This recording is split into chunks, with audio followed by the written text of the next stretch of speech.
Morning everyone. I hope कि सब लोग ने ब्रेकफास्ट वगैरह करके आए होंगे और सब लोग घर पे होंगे। That is most important thing. तो आज का हमारा जो टॉपिक है that is fitness and diet. Training शुरू होने से पहले आपको ट्रेंड हमारा पता है कि 1 गिलास पानी लेके बैठना है। आई होप कि सब लोग बैठे होंगे, और जो भी लोगों ने नहीं बैठा होगा तो प्लीज लेके आइए फटाफट जाके। और जैसे ट्रेनिंग शुरू होती है हर एक 5-5 मिनट के गैप पे, 10-10 मिनट के गैप पे आपको एक एक घूंट जो है पानी पीते रहना है, ताकि मीटिंग होने के बाद जो हेडेक वगैरह होता है, क्योंकि दिन भर हम आजकल मीटिंग्स कर रहे हैं, लैपटॉप की स्क्रीन सामने होती है, जो जिसकी वजह से आंखों के ऊपर प्रेशर क्रिएट हो सकता है, विजन कमजोर हो सकती है। तो प्लीज पानी पीते रहिए ताकि ये ज्यादा प्रॉब्लम आपके बॉडी में ना हो। तो प्लीज पानी का ग्लास जो है वो पास में रखिए। पेन एंड पेपर नोट्स बनाने के लिए तो आपके पास होगा। हमने अभी तक मोस्ट ऑफ द टॉपिक जो है वो हमारे कवर अप किए हैं, और उसमें से भी सबसे इम्पोर्टेंट जो टॉपिक है वो है फिटनेस एंड डाइट। आजकल के जमाने में या कभी भी अगर हम बात करेंगे तो फिट रहना बहुत ज्यादा जरूरी है, और उसके लिए डाइट मेंटेन होना बहुत जरूरी है। देखो, डाइटिंग करने के बाद या डाइटिंग ये नाम जो है वो सुनने के बाद हमें ऐसे लगता है कि हमें अभी कुछ खाना या हमें कुछ अलग से खाना पड़ेगा। तो डाइटिंग का मतलब ये नहीं होता है। डाइटिंग का मतलब क्या होता है? तो आप जो आपका रूटीन जो है वो सही से फॉलो नहीं कर पाते हो, तो उसको वापस रूटीन पे लाना, इसको डाइटिंग या डाइट बोला जाता है। जैसे कि हम अभी इंडियंस है, हमारे इंडियंस के खाने में क्या होता है? रोटी सब्जी दाल चावल, ये हमारा खाना है, तो ये हमारा डाइट हो गया। पर अगर आजकल अगर हम देखेंगे तो लोग इसको छोड़ के ज्यादातर जो है बर्गर पिज्जा मैदे वाली चीजें चाट वगैरह इसके ऊपर ही ज्यादातर डिपेंडेंट हो गए हैं। स्नैक्स के टाइम पे खाना खाते हैं, हम खाने के टाइम पे हम स्नैक्स खाते हैं, मॉर्निंग ब्रेकफास्ट में कुछ हर कुछ खा लेते हैं। तो ये जो इम्बैलेंस हो जाता है, ये जो टाइमिंग डिस्टरबेंस होता है, उस चीज को जो है सिंक में लाना, उस चीजों को टाइमिंग पे फॉलो करना, इसको डाइटिंग कहा जाता है। तो फिटनेस एंड डाइट में फिट रहने के लिए बहुत इजी जो एक सॉल्यूशन है कि आपकी बॉडी फिट होनी चाहिए, इसके लिए आपको क्या करना है कि आपको ब्रेकफास्ट, आपका लंच और आपके डिनर के टाइमिंग फिक्स होने चाहिए। ऐसे नहीं है कि आज लंच जो है हमने 2 बजे किया तो कल जो है हमने लंच 11 बजे किया, परसों हमने लंच 4 बजे किया तो तेरसों हमने लंच 1 बजे किया। तो ये जो मिसमैचिंग होती है ये बॉडी को डिस्टर्ब कर देती है, जिसकी वजह से जो है वो आपका वेट गेन के ऊपर इसका इफेक्ट होता है। जैसे कि आपने देखा होगा ना कि अगर हमारी कोई बिजनेस की शॉप ही है, मान लो मेरी शॉप ही है कोई, अगर आज मैं 11 बजे खोलती हूँ तो लोग 11 बजे आएंगे। कल में अगर मैं 12 बजे खोलती हूँ तो चलो एक दिन तो लोग एडजस्ट कर लेंगे। अगर तीसरे दिन मैंने उसको 2 बजे किया तो 11 से लेके 2 बजे तक जो लोग वेट कर रहे हैं आपका, वो आपके आपके रिलेशंस खराब हो सकते हैं, या अगर ऐसे हो सकता है कि आपका बिजनेस इम्पैक्ट हो सकता है। तो ये जो बिजनेस के टाइमिंग्स होते हैं वैसे ही आपका डाइट को कोरिलेट कर दीजिए। जैसे कि हम हमारी दुकान हो या आपका जो बिजनेस है वो जब आप टाइम पे शुरू करते हो तब जाके आपके बिजनेस में ग्रोथ मिलती है, पॉजिटिविटी आती है। वैसे ही डाइट का है। अगर आपने लंच के टाइम, डिनर के टाइम, आपका ब्रेकफास्ट के टाइम उसमें गड़बड़ कर दी तो अंदर से बॉडी भी डिस्टर्ब होती है, बॉडी का मेटाबॉलिज्म डिस्टर्ब होता है, बॉडी का डाइजेशन डिस्टर्ब होता है, और उसकी वजह बहुत सारी तकलीफें आती है। तो एक टाइम ऐसे फिक्स करो कि वो टाइम पे जो है हमें खाना खाना ही है, चाहे कुछ भी हो जाए। जैसे कि पुराने जमाने के लोगों के बारे में आपने देखा होगा कि सुबह 8 बजे मतलब उनको ब्रेकफास्ट चाहिए, मतलब चाहिए। उसके लिए वो हमें थोड़े चिल्लाते भी है, उसकी वजह से झगड़ा भी होता है, पर उनको 8 बजे ब्रेकफास्ट चाहिए ही होता है। दोपहर का 11-12 बजे के बीच में उनको लंच चाहिए होता है, शाम को 4 से 5 बजे उनको स्नैक चाहिए होता है, कुछ चाय या हम जो पीते हैं, और शाम को जब खाना हम खाते हैं वो 7 से 8 बजे तक खाना जो है वो होना चाहिए। आइडियली ऐसे बोला जाता है जब सूर्योदय होता है, सन मॉर्निंग होती है हमारी, तभी ब्रेकफास्ट हमारा इंस्टेंटली होना चाहिए, और सनसेट से पहले हमारा डिनर हो जाना चाहिए। पर अभी जो हमारी जो रूटीन चलती है, हमारे जो टाइमिंग चलती है, it is quite impossible to do that. Breakfast तो हम एक बार कर लेंगे, पर डिनर सनसेट से पहले करना थोड़ा डिफिकल्ट हो जाता है। पर कुछ कुछ कुछ ऐसे लोग भी हैं जो करते हैं। तो एकदम से हम सनसेट से पहले तो नहीं कर सकते, पर एक टाइम डिसाइड कीजिए कि 8 से 9 बजे, 7 से 8 बजे, ज्यादातर खाना जो है 9 बजे के बाद खाना अवॉइड कीजिए, क्योंकि रात के समय जो है आपकी डाइजेशन प्रोसेस जो है, आपकी पाचन संस्था जो है वो बहुत ज्यादा कमजोर हो जाती है। और उस टाइम पे अगर आपने कोई खाना आपके बॉडी को दे दिया तो बॉडी के अंदर एसिडिटी क्रिएट होती है, बॉडी की डाइजेशन के ऊपर प्रेशर क्रिएट होता है, जिसकी वजह से जो भी आप खाना खाते हो वो डायरेक्टली फैट में कन्वर्ट होता है। इसलिए रात का खाना जो है मैक्सिमम 9 बजे से पहले हो जाना बहुत जरूरी है। और जब भी आप खाना खाते हो प्लीज कभी भी ऐसे मैंने अभी खाना खाया और मैं एकदम से लेट गई, ऐसे प्लीज मत कीजिए। खाना खाने के बाद एटलीस्ट थोड़ी सी वॉकिंग होनी चाहिए, हल्की वॉकिंग, एकदम दौड़ना नहीं है, हल्का वॉकिंग होना चाहिए एटलीस्ट फॉर 5 to 10 मिनट्स। क्योंकि जो खाना अपने पेट तक ले आए हो वो पेट का जो खाना है वो अच्छे से डाइजेस्ट हो जाए, बहुत सारे जूसेस बॉडी सिक्रीट करे और वो खाने को जो है मेटाबॉलाइज करने के लिए वो प्रोसेस एक्टिवेट हो जाए, इसके लिए ये वॉकिंग आपकी मदद करती है। इसके लिए डिसाइड कीजिए, एक रेंज रखिए कि मैम सुबह 8 से 9 बजे तक हम ब्रेकफास्ट करते हैं, फिर दोपहर के 12-1 बजे तक हम हमारा लंच फिनिश है, शाम को जो है 4 से 5 बजे तक हम हमारा शाम का नाश्ता करते हैं, और रात का जो हमारा खाना है वो 8 से 9 के बीच में हो जाए। तो इससे क्या होगा, हर एक खाने के बीच में 2 से 3 घंटे का एक गैप भी मेंटेन रहेगा। बॉडी को पता चलेगा कि चाहे कुछ भी हो जाए, ये खाना आने वाला है तो मुझे इसके ऊपर प्रोसेस करना है, जो आपके वेट मैनेजमेंट के लिए बहुत ही ज्यादा मदद करेगी।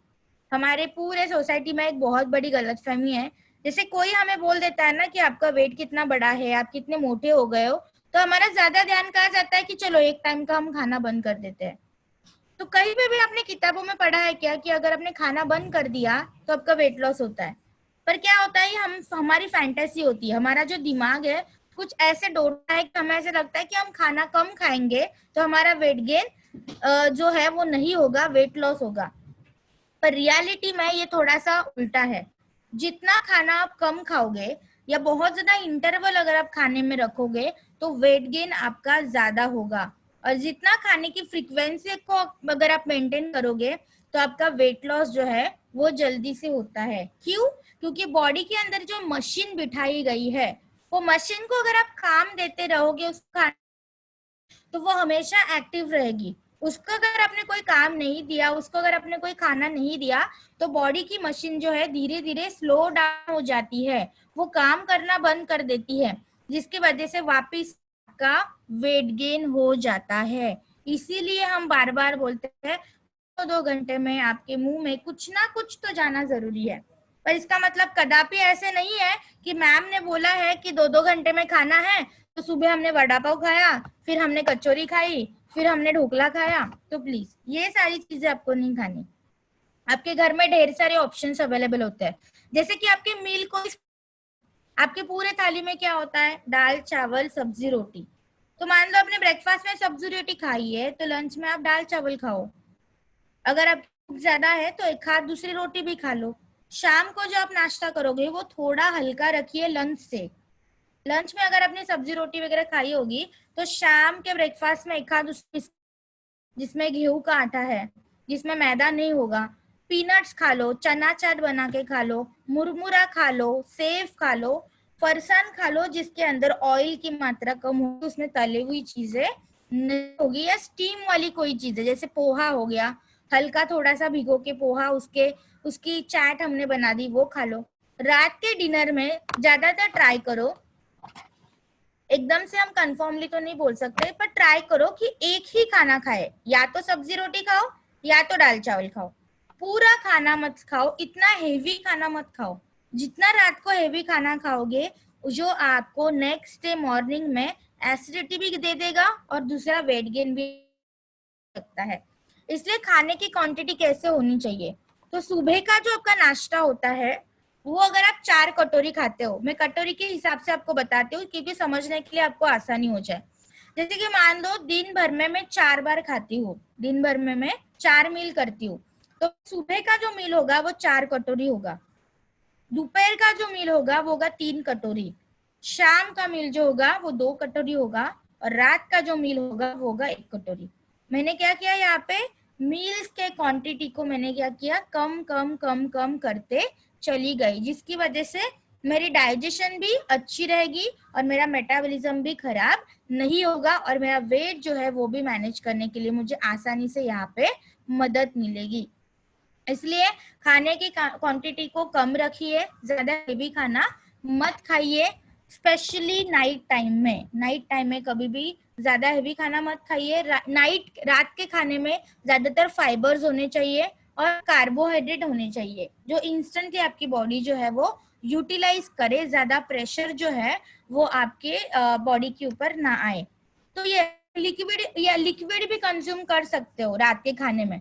देखो, अगर मैं इंडियन खाने की बात करूँ ना, जैसे कि अगर मुझे मेरा डाइट मेंटेन करना है, पर मैम हमारे लिए पॉसिबल नहीं है कि ब्रोकोली लेके आए, लेट्यूस लेके आए, क्योंकि हमारे यहाँ वो इजीली अवेलेबल भी नहीं है और वो हमारी इंडियन सब्जी भी नहीं है, तो इजीली अवेलेबल हम मार्केट में हो जाएगी। तो यहाँ पे आप बेसिक आपका जो घर का खाना होता है, हमेशा जहाँ पे यहाँ पे लेडीज भी बहुत सारी है, हमेशा उतना ही ऑयल डाला कीजिए जितनी जरूरत है। ऑयल की लेयर कभी भी खाने के ऊपर नहीं आनी चाहिए, वो एक्सेस ऑयल होता है आपके खाने का। जैसे कि अगर आपने एक प्याज कट किया होगा, तो वो प्याज के लिए जितना जरूरी ऑयल है ना फ्राई करने के लिए, उतना ऑयल डाला कीजिए।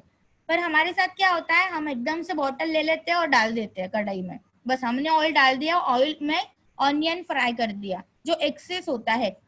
हमेशा जब भी एक स्पून जो है ना आपके पास रखिए, आपका जो स्पून होगा, 2 चम्मच ऑयल मुझे सुबह डालना है, 2 चम्मच मुझे ऑयल जो है सब्जी में डालना है, 1 चम्मच ही मैं ऑयल डालूंगी आपके दाल में डालूंगी। तो जितना आप उसको मॉनिटर कर सकते हो उतना कीजिए। रात के खाने में स्पेशली खिचड़ी जैसी चीजें खाया खाया कीजिए। खिचड़ी इजीली डाइजेस्ट भी होती है और ज्यादा वो बॉडी को फैट या एनर्जी नहीं देती है, जो आपके मेटाबॉलिज्म को भी स्टेबलाइज करती है। तो खिचड़ी में भी वैरायटी आती है, मूंग की खिचड़ी होती है, मूंग दाल की खिचड़ी होती है, चावल की खिचड़ी होती है, लापसी अगर आपने खाई होगी उसकी खिचड़ी बनती है, बाजरे की खिचड़ी बनती है। तो खिचड़ी में भी वैरायटी होती है, तो उसमें आप वो चीजें कर सकते हो। चाहिए आप अगर आपको, तो उसके अंदर आप आधा चम्मच या 1 चम्मच घी डाल दो उसके ऊपर, और सब्जियां जो आपकी होती है वो आप ऊपर से डाल सकते हो थोड़ी मात्रा में, ताकि आपकी जो डाइट है वो मेंटेन रहे और ज्यादा आपको भूख ना लगे। तो ट्राई कीजिए। अभी जो आपके पास टाइम है 21 डेज का, उसमें से बहुत टाइम तो चला गया है, पर स्टिल आपके पास 10 दिन जो है वो बचे हैं। 10 दिन में भी अगर आपके डाइट को आपने सुधार दिया, तो भी आपको बहुत ड्रास्टिक चेंज यहाँ पे मिलेंगे। तली हुई चीजें ज्यादा मत खाइए। सुबह आप पोहा, उपमा ऐसे चीजों को इंक्लूड कीजिए। दोपहर का जो खाना है, अभी ज्यादा बॉडी यूटिलाइज नहीं हो रही है, या तो सब्जी रोटी खाइए, या तो सब्जी और चावल का अगर आप मैनेजमेंट कर रहे हो, तो की जो रोटी है उसकी क्वांटिटी कम कीजिए, और थोड़ी मात्रा में चावल और थोड़ी मात्रा में आपकी जो रोटी है उसको बैलेंस कीजिए। शाम के टाइम में मुरमुरा वगैरह जो हल्का है, इजी डाइजेस्ट कर सकती है, या बॉयल चने हमारे होते हैं, बॉयल पीनट्स होते हैं, या सेव होता है, फरसान अगर आपके घर पे होगा जो ऑयल वाला नहीं है, बेक किया हुआ है, वो आप खाइए। लहाया कुरमुरा खाइए, ताकि बॉडी के अंदर ज्यादा कार्बोहाइड्रेट या ज्यादा फैट की एंट्री ना हो। शाम के टाइम पे ट्राई करिए कि खिचड़ी खाइए, ज्यादातर ज्यादा ऑप्शन ढूंढने की जरूरत नहीं है, khichdi is the always best option. सबके घर में अभी सीरियल्स होंगी, सबके घर में अभी स्प्राउट्स होंगे, राइट, क्योंकि सब्जी ले आना बार बार डिफिकल्ट हो जाता है। तो स्प्राउट्स को पूरे स्प्राउटिंग जब तक उसको नहीं आती, तब तक उसको यूटिलाइज मत कीजिए। जैसे कि आज मैंने मूंग भिगाए होंगे, तो जब तक उसको पूरी स्प्राउटिंग नहीं आती है, वो खुल नहीं जाते, उससे से वो मोड़ नहीं निकल जाता है, तब तक आप उसको यूज मत कीजिए। जैसे कि मैंने अभी कैसे फॉलो किया है, तो मैंने प्लास्टिक की बॉटल्स ली है, जो सबके घर में होती है। प्लास्टिक में पानी पीना इज वेरी डेंजरस, जो आपके डाइजेशन को भी खराब करता है। तो व्हाट आई डिड, हर एक बॉटल में मैंने रोज का जो है, एक में चने भिगोए हैं, एक में मूंग भिगोए हैं, एक में आपको पिक्चर चाहिए तो मैं यहाँ पे शेयर कर दूंगी कि मैंने कैसे वो असेंबल किया है, एक में वाल भिगोए हैं। तो जितने भी मेरे पास स्प्राउट्स थे सूखे वाले, वो मैंने भिगो के यहाँ पे रख दिए हैं। इसके बाद जो है, एक एक दिन में अगर आप देखोगे, हर एक कडधान्य जो होते हैं, हर एक जो ड्राई ग्रेन्स होते हैं, उसकी जो लाइफ होती है बढ़ने की अलग अलग होती है। तो हफ्ते भर का जो है स्टोर मैंने अभी कर दिया, तो हर एक एक दिन में एक एक स्प्राउट्स जो है स्प्राउटिंग करना स्टार्ट कर देते हैं, तो हर एक दिन के लिए वो आपकी चीज हो जाती है। तो उसकी सब्जी बनती है। तो मान लो अगर मैंने आज मूंग भिगोए हैं, तो मूंग की सुबह सब्जी खा ली और वही मूंग जो है मैंने शाम के खिचड़ी में मैंने डाल दिए। अभी फिलहाल मैं आपके घर की तो बात नहीं करूंगी, मैं मेरे घर की बात कर देती हूँ कि हमारे घर पे अभी कैसे डाइट फॉलो होता है। मॉर्निंग ब्रेकफास्ट में जो है हमारे घर में उपमा या पोहा बनता है, या कभी के बार अगर बाहर जाते हैं ब्रेड अवेलेबल होता है तो ब्राउन ब्रेड घर पे आ जाता है। तो ब्राउन ब्रेड अगर हम खाते हैं तो 2 स्लाइस ईच हम लेते हैं ईच मेंबर के लिए, और उसके साथ एक आध एप्पल, जो भी फ्रूट्स आपके घर पे है वो कट कर लेते हैं। 12 से 1 बजे तक हमारा लंच टाइम हो जाता है। लंच के टाइम पे या तो हमारे घर में दाल चावल बनते हैं, पुलाव बनता है, या तो हमारे घर में सब्जी रोटी बनती है और उसके साथ कर्ड, दही जो होता है वो कंपलसरी होता है। 1 कटोरी छोटा दही हमारे घर पे होता ही होता है।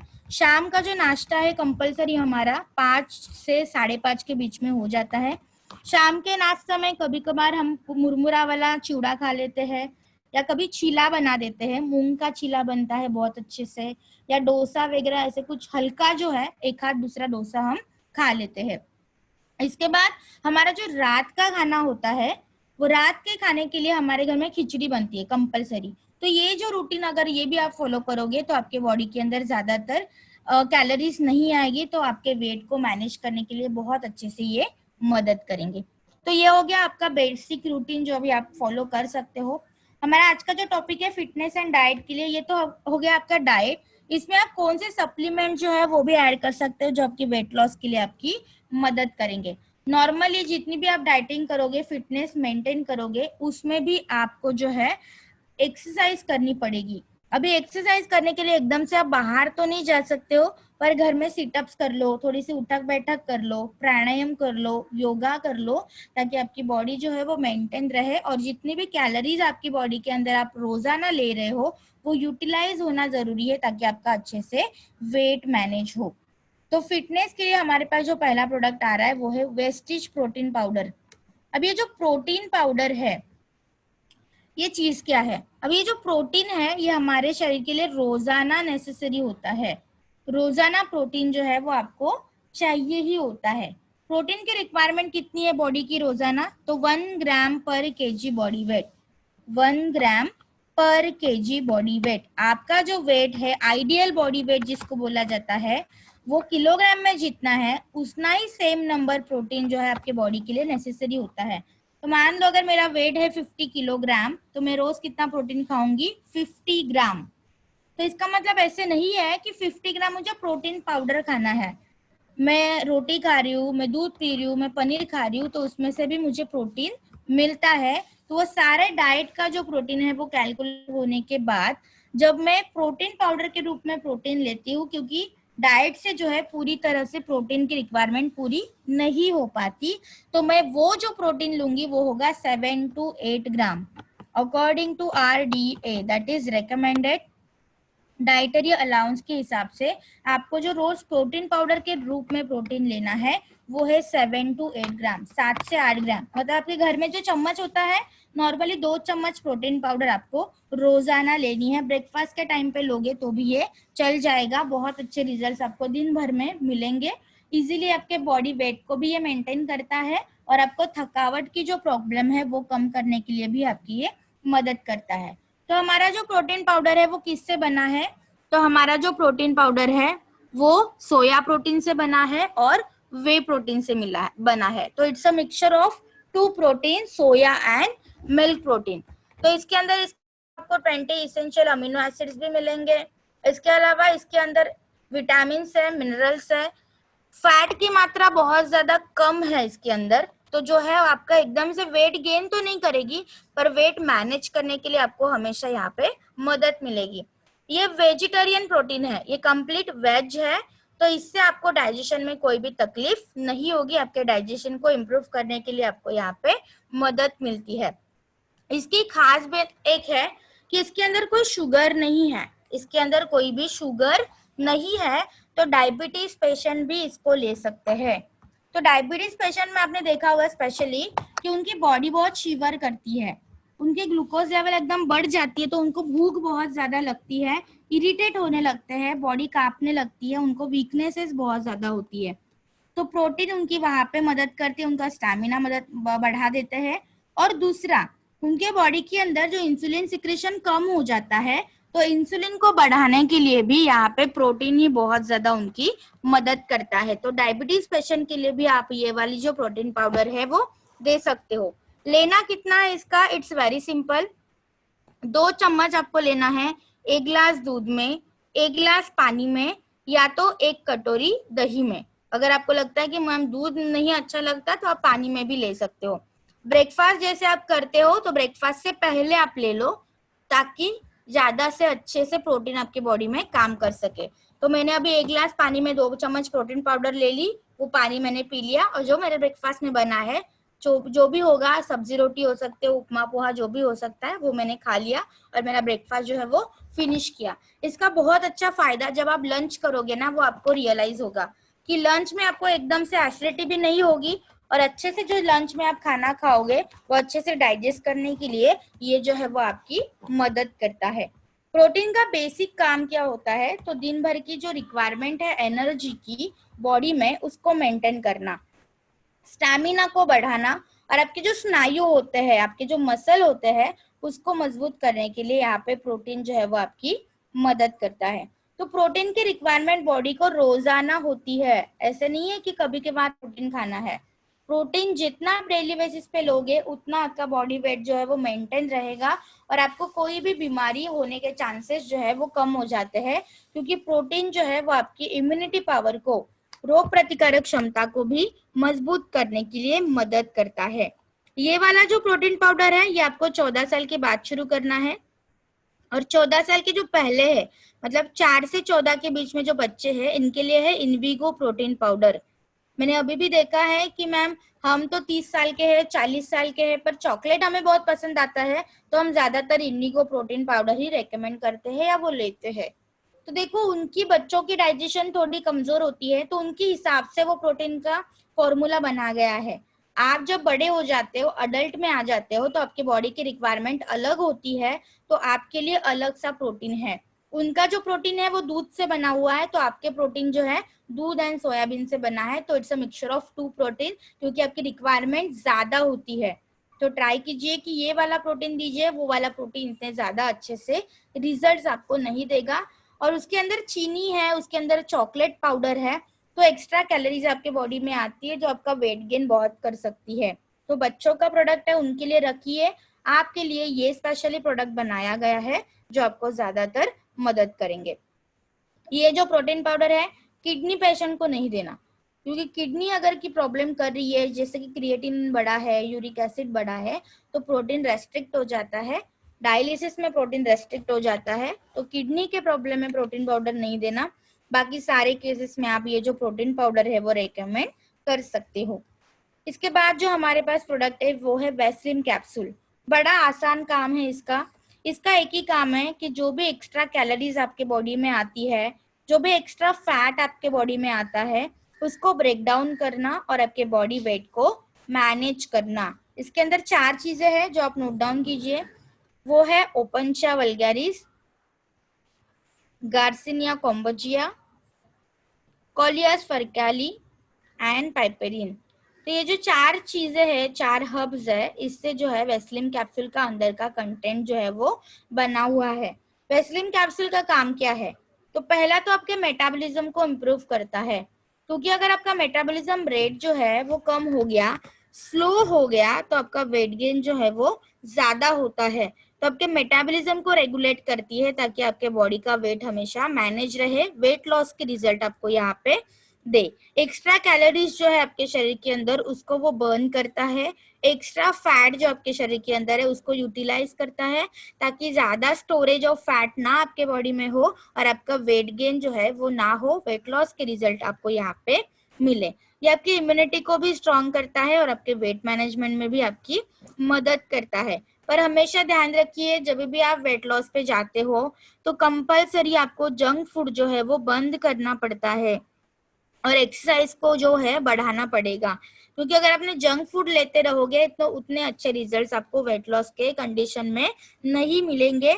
इसलिए आपको वहां पे जंक फूड कंप्लीटली अवॉइड करना है, डाइट मेंटेन रखना है, मतलब एटलीस्ट आपके जो टाइमिंग्स है खाने के वो आपको मेंटेन रखने हैं, ताकि बहुत ज्यादा वेट गेन की प्रॉब्लम ना आए। अब ये वेस्लिन कैप्सूल जो है लेने का टाइमिंग क्या है सही से? वेस्लिन कैप्सूल हमेशा खाना खाने से पहले लिया जाता है। वेस्लिन कैप्सूल हमेशा एम्प्टी स्टमक मतलब खाना खाने से पहले लिया जाता है।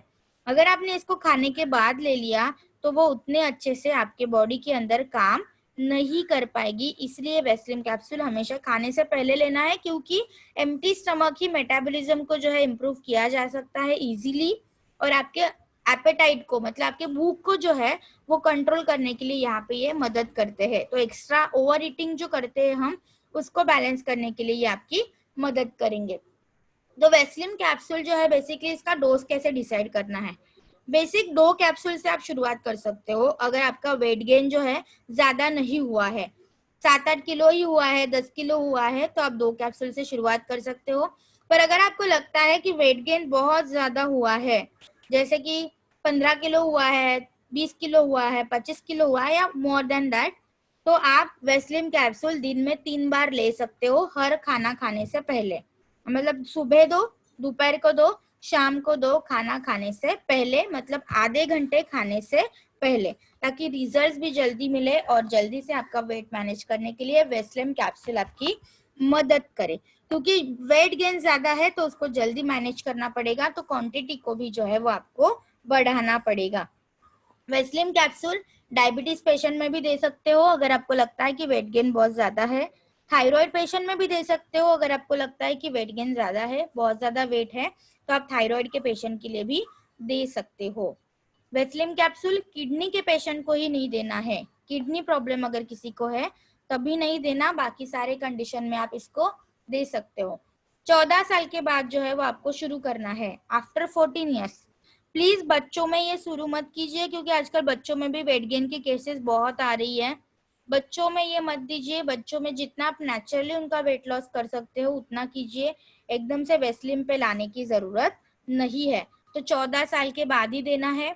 During pregnancy and during breast feeding आपको देना नहीं है। ड्यूरिंग ब्रेस्ट फीडिंग अगर कोई माँ बच्चे को दूध पिला रही है या प्रेग्नेंट लेडीज को ये देना नहीं है, क्योंकि इसका डायरेक्टली इफेक्ट जो है माँ के ऊपर ना नहीं होगा तो उनके बच्चे के ऊपर हो सकता है। इसलिए during pregnancy and breast feeding ये देना नहीं है। किडनी पेशेंट में नहीं देना, बाकी सारे केसेस में आप वेस्लिन कैप्सूल का यूटिलाइजेशन कर सकते हो। इसके बाद हमारे पास है वेस्लिन शेक। अभी जो वेस्लिन शेक है ये मील रिप्लेसमेंट थेरेपी के ऊपर काम करता है।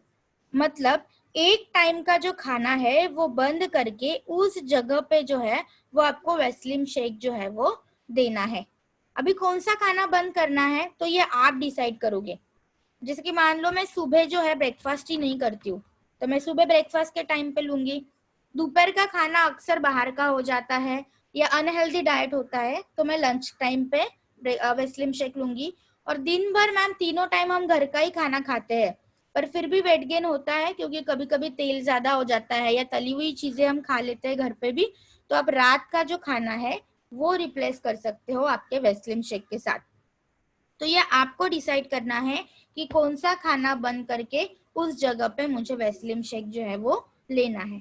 अभी वेस्लिन शेक के अंदर चीजें आपको क्या क्या मिलेगी, इसके अंदर से कौन सा न्यूट्रिशन कंटेंट आपको मिलेगा, ये नोट डाउन कर लीजिए, क्योंकि ये सवाल आपको बहुत लोग जो है वो पूछ सकते हैं। तो एक जो सर्विंग होती है आपकी वेस्लिन शेक की, मतलब वेस्लिन शेक के डब्बे में आपने देखा होगा तो उसके अंदर एक स्कूप है। तो एक स्कूप अगर आप लेते हो वेस्लिन शेक तो उसमें से आपको एनर्जी जो है वो मिलेगी 104 किलो कैलोरी, प्रोटीन आपको मिलेगा 9.78 ग्राम, फाइबर्स मिलेंगे 4 gram and 22 essential vitamin and minerals.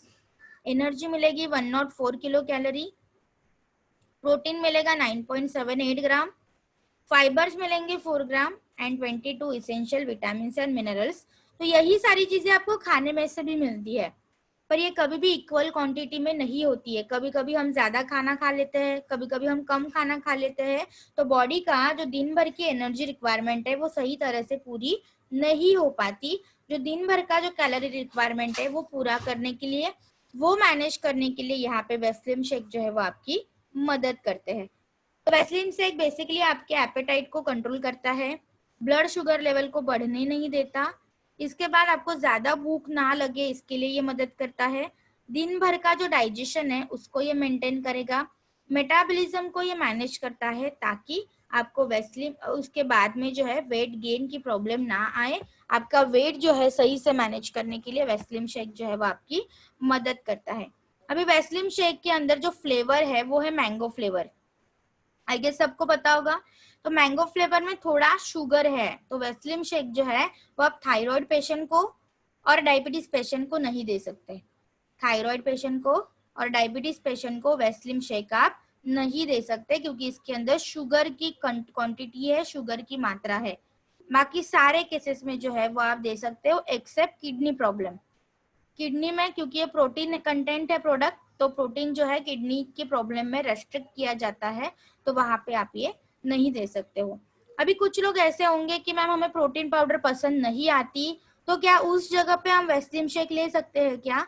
तो आप ले सकते हो, कोई दिक्कत नहीं है, क्योंकि इसके अंदर भी आपको 9.87 ग्राम तक का प्रोटीन मिलेगा। तो एज अ प्रोटीन सोर्स के लिए भी वेस्लिन शेक जो है वो आप उस जगह पे ले सकते हो ताकि आपके बॉडी के अंदर जो है वो प्रोटीन मिले। मैं वापस एक बार रिपीट कर रही हूँ कि किन किन लोगों को वेस्लिन शेक देना नहीं है। थायराइड पेशेंट को, डायबिटीज पेशेंट को और किडनी पेशेंट को।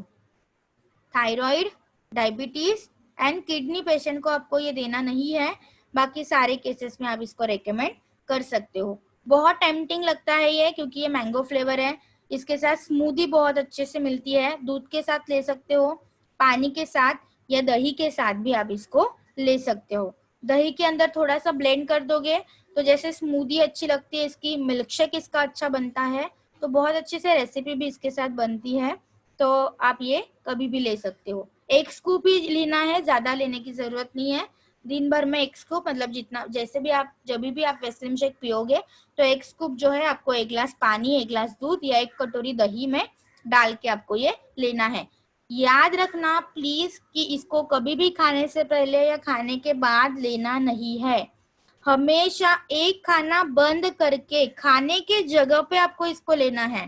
खाने के पहले या खाने के बाद लोगे तो वेट गेन बहुत ज्यादा हो सकता है, इसलिए एक खाना बंद करके ताकि दिन भर की जो कैलोरी मेंटेनेंस है वो करने के लिए आपको वेस्लिन शेक यहाँ पे मदद करता है। 14 साल के बाद जो है वो आप इसको ले सकते हो, कोई भी प्रॉब्लम नहीं है। इसके बाद हमारा जो लास्ट प्रोडक्ट है फिटनेस कैटेगरी का, वो है वेस्लिन टी। बहुत आसान प्रोडक्ट है, इसके एज सच कोई रेस्ट्रिक्शंस नहीं है। नॉर्मल टी पीने से एसिडिटी हो सकती है, बॉडी के अंदर कैलोरीज बहुत ज्यादा जाती है जो आपका डाइजेशन खराब कर देता है। इसकी वजह से वेस्लिन टी की लॉन्चिंग की गई थी। It's a complete herbal tea, complete natural T. इसके अंदर 3 चीजें आपको मिलेगी, पहला है ग्रीन टी, फिर है गार्सिनिया कॉम्बोजिया, फिर है ग्रीन कॉफी। ग्रीन टी है इसके अंदर, गार्सिनिया कॉम्बोजिया है एंड ग्रीन कॉफी है। तो ये 3 चीजों से जो है वेस्लिन टी हमारी बनी है। अभी ये पीने के एज सच कोई भी टाइमिंग्स नहीं है, या कभी भी पी सकते हो। चाय पीने के कोई टाइमिंग होते हैं क्या? जब भी मन किया चाय पीने का आप तभी इसको बना के पी सकते हो। गर्म पानी के साथ भी ले सकते हो एज अ हॉट टी, ठंडे पानी के साथ भी ले सकते हो एज अ आइस टी, ठंडी चाय के फॉर्म में भी आप इसको ले सकते हो, कोई भी प्रॉब्लम नहीं है। 12 से 14 साल के बाद शुरू कीजिए, कोई दिक्कत नहीं है। रात को चाय पीने का मन कर रहा है, रात को भी पी सकते हो। सुबह अर्ली मॉर्निंग पीने का मन कर रहा है, सुबह अर्ली मॉर्निंग भी पी सकते हो। ये आपके फैट को बर्न करने के लिए भी बहुत ज्यादा मदद करती है।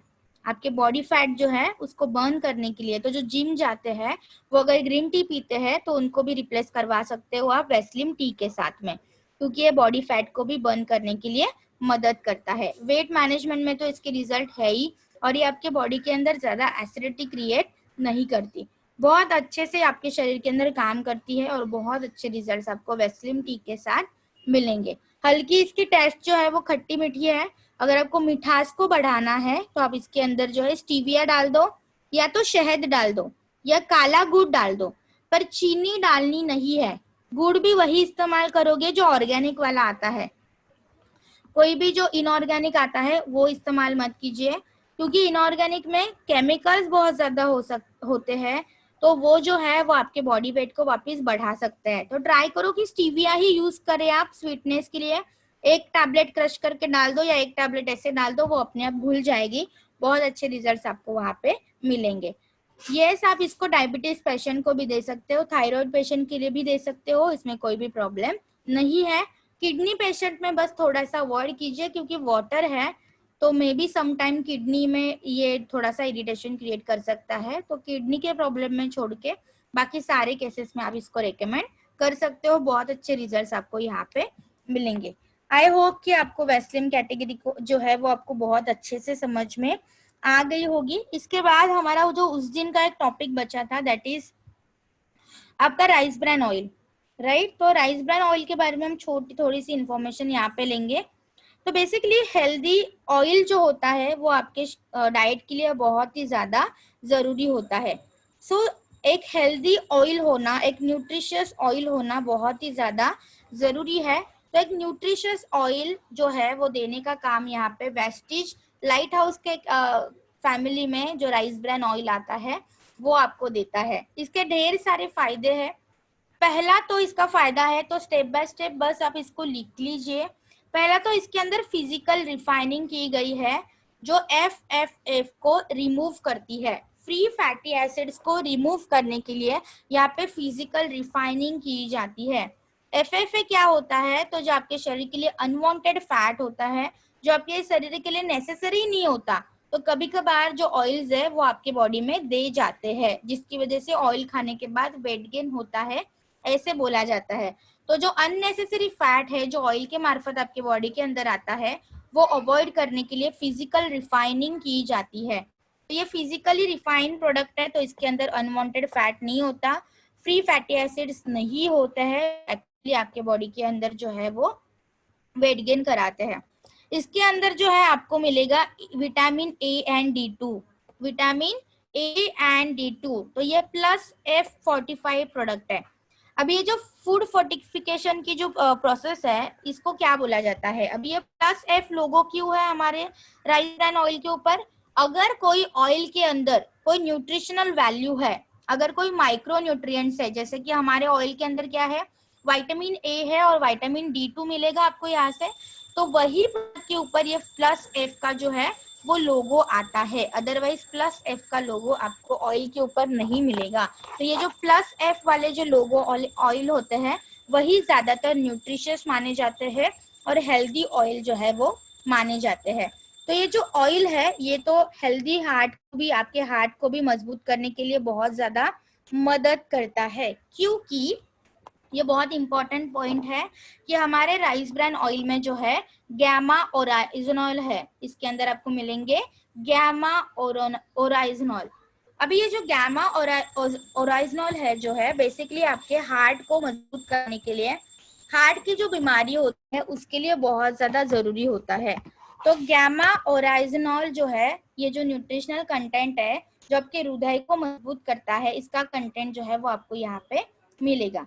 इसके अलावा इसके अंदर एंटीऑक्सीडेंट भी है, इसके अंदर एंटीऑक्सीडेंट भी है जो आपके HDL और LDL जो रेशो होता है, आपका जो कोलेस्ट्रॉल लेवल आपके बॉडी का है वो मेंटेन करने के लिए आपकी यहाँ पे मदद करता है। तो इसके अंदर एक बहुत खास पॉइंट है, पहला है गैमा ओराइजनॉल जो आपके हार्ट के लिए बहुत जरूरी होता है, हृदय को अच्छा करता है, और दूसरा इसके अंदर है एंटीऑक्सीडेंट जो आपके HDL और LDL रेशो को मेंटेन करते हैं, कोलेस्ट्रॉल लेवल को नॉर्मल रखने के लिए वो मेंटेन करते हैं।